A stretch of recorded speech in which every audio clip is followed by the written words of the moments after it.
छान पार पडल्यावर आपण काय म्हणतो, की एवढे दिवस झाले काही छान देवपूजा पण नाही. आता जरा थोडे निवांत झाल्यावर मग छानपैकी देवपूजा वगैरे करू. म्हणजे काय? एवढ्या दिवसामध्ये आपण देवाला खरोखर विसरतो का? रादर विसरायला पाहिजे का? नाही. आपण देवाला विसरत नाही.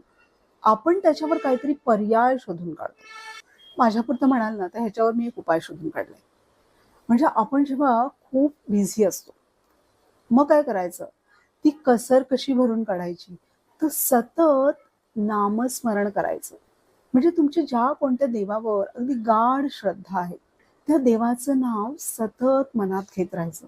आपल्या घरातलं शुभ कार्य किंवा आपण करणारा प्रवास, कोणतीही गोष्ट अगदी आनंदाने पार पडावी असंच आपल्याला वाटतं. आणि त्यासाठी आपल्याला हवाय भक्कम आधार. कसला? नामस्मरणाचा.